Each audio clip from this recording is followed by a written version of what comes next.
Riku Hayashi stood in the polished lobby, exhaustion blurring his vision. He'd just finished a 36-hour shift. I shouldn't be here on 3 hours of sleep. Just don't collapse. The heavy oak doors swung open. Mr. Aoyama strode in with a young woman at his side. That face. No, it can't be. It can't. The young woman froze mid-step, her eyes meeting Riku's with a flicker of recognition. A flush spread across her cheeks, then vanished as she composed herself. This is my daughter, Mizuki Aoyama. She handles all probationary evaluations. Of all the people in this city, why her? She was the stranger from his lowest moment. Now she held the key to his career. The weight settled in his chest. Everything he'd worked for was now in her hands. The memory replayed relentlessly. 3 nights earlier, on the last train rattling through the city, exhaustion had already pulled Riku under. Just a few more stops. I can't fall asleep now. He barely registered the person beside him, a woman in a crisp business suit, her attention fixed on a stack of papers. Exhaustion won. His head lolled and came to rest heavily on her shoulder. The woman's pen stopped. For a long moment, she didn't move. Then she let out a quiet breath and let him stay. When consciousness returned, the train had terminated. The doors stood open to an empty platform and the hum of fluorescent lights. His briefcase had been placed carefully in his lap. He hadn't noticed it earlier. Inside, a small folded note. In careful, elegant handwriting, it said, "Sleep well." A stranger's kindness. I never even saw her face clearly. He folded the note into his shirt pocket, a small comfort. He never turned it over. That oversight would shape everything that followed. The following morning, the interns filed into the boardroom. Mizuki Aoyama stood at the front, her expression carved from ice. You are here to be evaluated. Performance will be documented daily. There is no margin for error. She won't even look at me. That blush yesterday meant something. When the session ended, Riku moved toward her. She saw him coming and turned sharply away. Miss Aoyama, may I have a moment? There's something I've been meaning to. We have nothing to discuss outside official channels. If you have a question, schedule a meeting through the proper protocol. The dismissal cut like a blade. She walked off, leaving him standing alone in the corridor. Nearby, 2 interns watched. Their whispers were low, but the glances were unmistakable. They know something's off. Everyone can see she's targeting me. If she already hates me, this probation is over before it starts. The weeks that followed confirmed Riku's worst fears. While others received gentle guidance, his work was torn apart without mercy. He watched Mizuki praise an intern for a neatly formatted slide, then turn and methodically dissect his entire financial model. Every minor slip becomes a capital offense. I am being judged by a different rulebook. The gossip seeped under his door. Even the interns joked that he'd be gone by month's end. Cornered, Riku scheduled an official progress meeting. He needed to know if his future here was already decided. Your theoretical knowledge is sound. Unfortunately, your attention to detail is where this firm draws the line. As she read aloud each annotated flaw, her tone was clinical, but twice he caught her voice wavering. Did her eyes just glisten? No, it's the fluorescent lighting playing tricks. This report is below standard. Redo it from scratch. You have until Friday. She turned away before he could respond. But in the reflection of the window, he saw her press a hand to her mouth. The following week, exhaustion eroded his precision. A single misplaced decimal in a client report slipped through.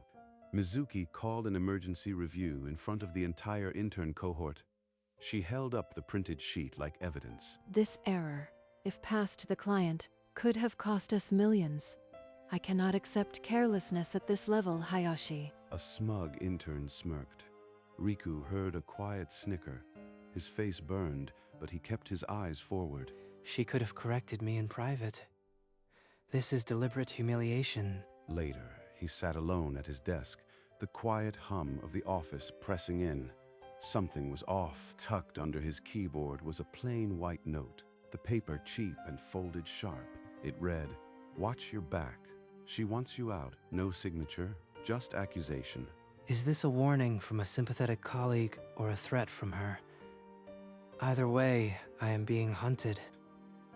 He slid the note into his pocket. The walls of Aoyama Financial suddenly felt like closing jaws. The next morning, Riku lingered near the water cooler, overhearing two senior interns in low conversation. Their words drifted. Mizuki Aoyama never socialized. No friends, just work.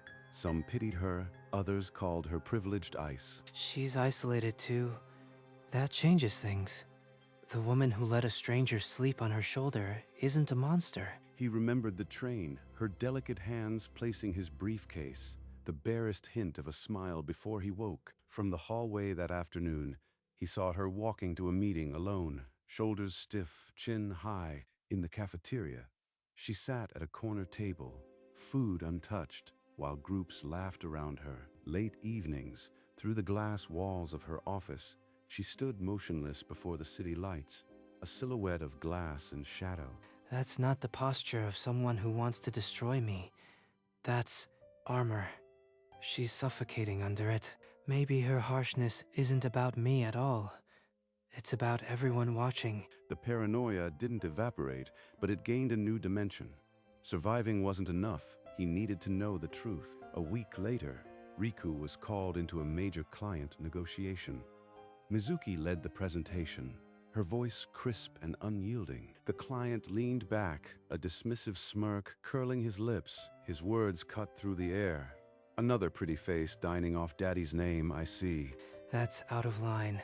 She's the most competent person in this room, and her family name has nothing to do with her analysis. Mizuki froze, her clipboard slipping in her grip. In 3 years, no colleague had ever defended her publicly. The client stared, then waved a dismissive hand. The room's tension shifted, the power balance tilting as the meeting continued. After the client left, Mizuki asked Riku to follow her. In her private office, she stood facing the window, back rigid.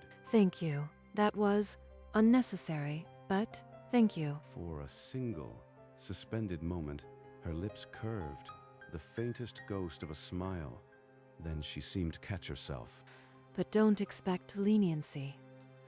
Your probation evaluation remains unchanged. Behind the ice, there's a person, and she just let me see it. Determined to close the distance, Riku volunteered for every project that crossed her desk. Late nights became routine. One evening, past midnight, he found her in the break room, still in heels, staring into a cold cup of coffee. Mind if I sit? Figured you might want company that doesn't talk about quarterly reports. You don't have to force politeness. I am used to eating alone. I am not being polite. I know what it feels like to be invisible. My last job had me working 36-hour shifts before I even got here. Her fingers tightened around the cup. In the dim light, her pupils dilated, a flicker of something locked away. That must have been exhausting. She paused, the silence stretching, heavy with the unspoken weight of a train car and a borrowed shoulder. It's late. You should go home and rest properly for once. She knows. She definitely knows. And she's terrified I'll say it aloud. 2 weeks before the final review, a red security alert paralyzed the floor. Riku's terminal had been flagged for unauthorized server access after hours. Mizuki summoned him to her office, her face pale. A printed activity log trembled in her hand. Hayashi, the logs show your credentials accessed sensitive client files at 2 a.m. Explain yourself. I was at home, asleep. Someone must have used my terminal. I would never breach client confidentiality. She closed the door. Her professional mask slipped, revealing deep worry lines. I have to act on this. The board will want a swift resolution, but I don't think you did it. Riku saw the truth. Her career was also on the line. If she defended him and was wrong, she'd be complicit. She believes me, but she's terrified. This isn't just about me anymore. I've ordered a full IT audit. Until it's resolved, your access is revoked. This is the only way to protect you and the firm. The walls of the office seemed to close in.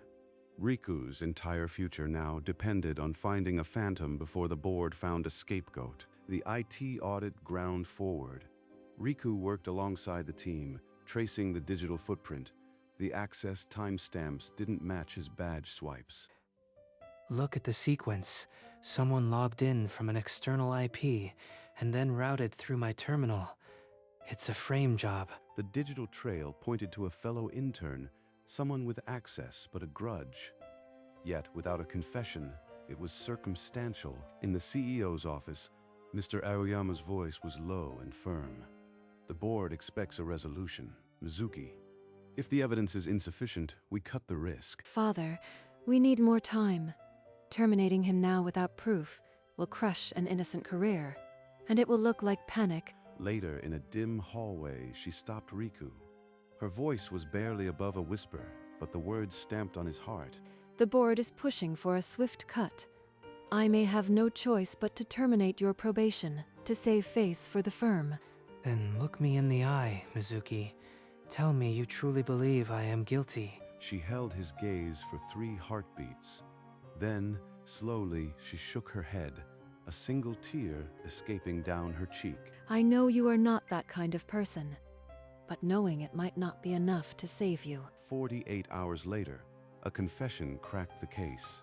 A jealous intern, bitter over Riku's client's success, had planted the breach. Security escorted him out in handcuffs. Mizuki found Riku at his reclaimed desk, holding a single sheet of paper. Her professional mask was gone, replaced by unguarded relief. You are fully cleared. The board has issued an apology. Your probation continues without a mark. Would you walk with me to the rooftop? There's something I've wanted to say for a very long time. On the open rooftop, the city stretched below them. Wind pulled at her careful updo as she faced him. I recognized you that first morning. The man from the train who fell asleep on my shoulder. I was so scared. Every harsh review, every cold word, it was terror. I was terrified people would think I was favoring you because of that moment. So I overcompensated. That night, you were just a tired stranger, and for the first time in 2 years, I felt unjudged. Not the CEO's daughter, just me. Riku stood frozen, the weight of her words hitting him. The ice, the fear, the distance, it all made a different kind of sense now. All this time, she wasn't against me. She was fighting her own battles. The train meant as much to her as it did to me. In the days that followed, a tentative warmth seeped into their exchanges. Passing in the corridor, their eyes would meet, and a small, private smile would flicker before duty reclaimed them. It did not go unnoticed. Other interns traded glances, the office hum shifting. Something had thawed between the Ice Queen and her most criticized ward, and whispers spread like wildfire. Mr. Aoyama watched from the executive landing. His daughter laughed at something an intern said, a real laugh, light and unrestrained. His jaw tightened. Mizuki, my office now. The door clicked shut, sealing the two of them in a sudden vacuum of silence. The warmth of the previous days evaporated. You are being careless. That intern, Hayashi, is a liability. Any sign of favoritism will undermine your position. Distance yourself before the rumors become a scandal. Back in her office, Mizuki's hands hovered over the keyboard. Her father's warning echoed, and the weight of expectation pressed her into silence. One by one, she canceled the scheduled check-ins. Every meeting was now routed through assistants, and the few emails she sent were stripped of warmth. So, we're back to this. The wall is higher than before. She's afraid of what people will see, and I let myself hope. He passed her in the main hallway hours later. Her eyes met his for a fraction of a second, then dropped. She walked on without a word. Riku filled a page, the train, the note, the hope. He wrote until the ink blurred and his hand cramped. His letter read, "Meet me not as evaluator and intern, but as the two strangers from the train. Just once, please." At midnight, he slipped the folded paper under her office door, a sliver of light catching its edge. Mizuki read it alone. By the final line, her hand covered her mouth and tears traced her cheeks. Her reply came the next day, Cafe Atlas, after work. No signature needed. That evening, they sat across a small table in Cafe Atlas, two untouched coffees between them, the silence thick with unspoken years. My father's approval is everything. If I am seen favoring anyone, it's not just my role, it's his reputation on the line. The woman who wrote Sleep Well wasn't the CEO's daughter. That was real. That was real. That was you. Before the train, I'd forgotten what being seen felt like. But there's something else. Not now, not yet. They parted outside, the evening light fading, promises suspended in the air, and one hidden truth still burning between them. The final review arrived like a verdict. Riku stood outside the panel room, his reflection a ghost in the polished door, hands clammy. 1 hour. 1 hour decides 6 months of hell. And maybe everything else. Mr. Hayashi, you've survived crises here, but competence isn't enough. Tell us why you deserve a permanent seat at this table. Because I learned that numbers aren't just data, they're people's futures. I won't let them down. The room held its breath. Mr. Aoyama's pen stopped, and for the first time, something like approval flickered behind his stern glasses. In the observation corner, Mizuki stood obscured in shadow. Her fingers were laced tightly, and she watched with an expression Riku had never seen, pure, undisguised hope. When the panel broke, Riku scanned the dispersing crowd. He needed to see her, to catch that look again, but she had already vanished. She was there. I know it. But why run now? What did she see that scared her? He searched the hallways, the break room, her office. Only silence answered. Her absence felt deliberate, a choice he couldn't yet decipher. No matter the result, tomorrow I'll find her. This silence can't last forever. The next morning, the cohort gathered in the lobby. A senior manager read the final probation rankings. Riku Hayashi, top score. I did it, but this victory feels hollow. Where is she? Applause thundered, but Riku's gaze swept the crowd. Mizuki was absent. He slipped away before anyone could stop him. Her office door was ajar. Through the gap, he saw Mizuki alone, cradling a familiar evaluation sheet, his. A sad, distant smile lingered on her lips. Mizuki, talk to me. Please don't shut me out again. You passed. Highest score. I am proud, but now our professional reason for contact ends. It has to be this way. She's saying goodbye. The success I fought for, it's taking her away from me. Find happiness outside these walls. Riku, you've earned it. Don't look back. She walked to the window, her back a familiar wall. Riku's hands curled into fists. He couldn't accept this. Number. I am not losing her now. There's still that secret she held back. I'll find the truth. That night, sleep refused him. Riku sat on the edge of his bed, a small train note turning endlessly between his fingers. 6 months. 6 months I've kept this, and I never looked closely enough. He turned it over for the first time, a restless habit. The lamplight caught something, faint, almost invisible pencil marks. He angled it toward the bulb. The marks sharpened into deliberate strokes. A phone number. Her phone number. She left me her number. She wanted me to call, and I missed it all this time. The discovery hit like a wave. It wasn't just a kindness, it was an invitation. And the contract signing was tomorrow. I could call her now. But no. This deserves a face-to-face. The last chance to break through her walls. He stood before the mirror, the note pressed between his hands, his reflection a stranger with burning resolve. Tomorrow, at the signing, I'll show her this. I'll make her tell me the rest. He tucked the note into his jacket pocket, where it would stay until the moment of truth. The paper felt heavier than ever. The boardroom was arranged for ceremony. Polished mahogany, a single fountain pen, and Riku's name on a heavy contract. He signed with a steady stroke, but his mind was 1,000 miles away, pressed against the paper in his pocket. Permanent employee. But this contract means nothing if she walks away. The ceremony dissolved into polite applause. As colleagues filed out, Mizuki moved through the crowd, her eyes fixed on Riku. Hayashi, I need a moment. Alone. She turned without waiting for an answer, leading him past the curious glances of remaining interns, down a quiet corridor. She pushed open an unmarked door, a small meeting room with bare walls and a single table. The latch clicked shut behind him. The air was still charged with 6 months of unspoken words. Riku's fingers found the worn edge of the note in his pocket. She brought me here. She's going to speak. This is the moment I've been waiting for. Across the table, Mizuki lifted her gaze to meet his. Whatever came next would change everything. Do you still have it? The note? I wrote more than you know on the back. I've been waiting to see if you'd ever notice. Without a word, Riku slipped the folded paper from his pocket and placed it on the table between them. You never turned it over. The number. I left my number, hoping. Riku stared, the truth settling in. He had missed it for 6 months. When your application came across my desk, I recognized your name instantly. I chose you. I had to know if you were the same person. All the harshness, the distance.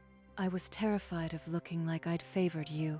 I've been alone so long. That night on the train, you made me feel like a normal person, just for a few stops. I've been chasing that feeling ever since. The air in the room seemed to vanish. Every cold word, every harsh review, they had all been a shield, not a weapon. She didn't just evaluate me. She found me. All this time, she was searching too. Please, say something. Anything. The not knowing has been the hardest part. That note, it was the only proof I had that someone saw me. I would have called that same morning. I swear it. I understand why you did it. The coldness, the criticism, it was armor. I just wish I'd known sooner. Mizuki's tears fell freely now, but her eyes held a fragile hope she hadn't dared show in years. No more walls, no more titles, just us. If you'll let me, I want to start over, the right way. He reached across the table. His fingers brushed hers, the first deliberate touch in 6 months of waiting. She didn't pull away. Her fingers curled around his, latching with quiet desperation. This is real. The train, the note, the hell we put each other through, it all led here. He's not running. He's holding on.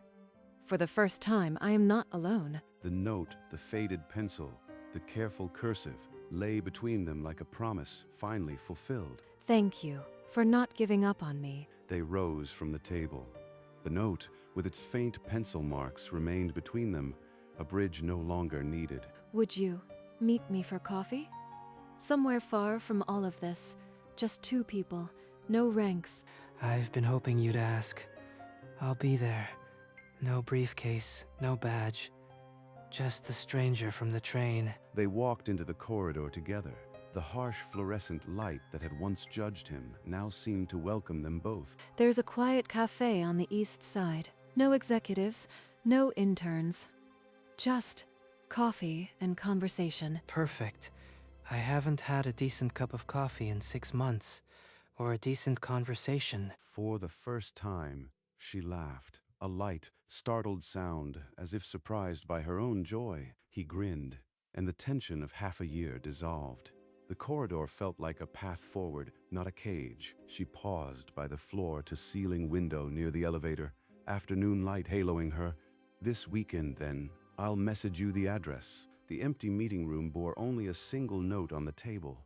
A relic of a missed connection, now a testament to a second chance. Weeks later, a quiet cafe on the east side. No nameplates, no evaluations, just 2 cups of coffee and the low hum of afternoon light. I still can't believe you hid a phone number with a pencil you could barely press. I needed a forensic team to find it. I was terrified someone would see it, but a tiny part of me wanted you to find it. The pencil was my compromise. That note stayed in my pocket every single day. It was the most honest thing anyone ever gave me. I almost threw it away before slipping it in your briefcase. I'm glad I didn't. So, since I can now read your secret pencil code, are you free again next weekend? I think I can be persuaded. You are much better company when you are not unconscious. The exhaustion lines on his face had softened. She, in casual clothes and loose hair, looked lighter than he'd ever seen. His hand covered hers on the table, a gesture so simple, yet so impossible just weeks ago. The train had brought them here. But this was the beginning of something built on trust, not chance. They stepped out of the cafe into the amber glow of evening. The city softened around them, the noise distant. Without a word, Riku offered his hand. She took it, fingers interlacing with instinctive trust. In the distance, a train crossed the elevated tracks, a brief silhouette, a familiar rumble. They paused and watched it pass, neither speaking. The echo of steel on steel was like a secret shared. When the sound faded, they walked on. The sunset painted their outlines in gold and shadow. Nothing needed to be said. The train had delivered them once. Now they walked forward together. The note, with its faint pencil, had served its purpose. It was just the two of them now. Inside an empty train car, a window reflected their passing figures. Two strangers, no more. He had fallen asleep on a stranger's shoulder. She had chosen him because she recognized his name. Some stories begin at the end of the line, their silhouettes, holding hands against the blazing sky as an empty train passes on the horizon.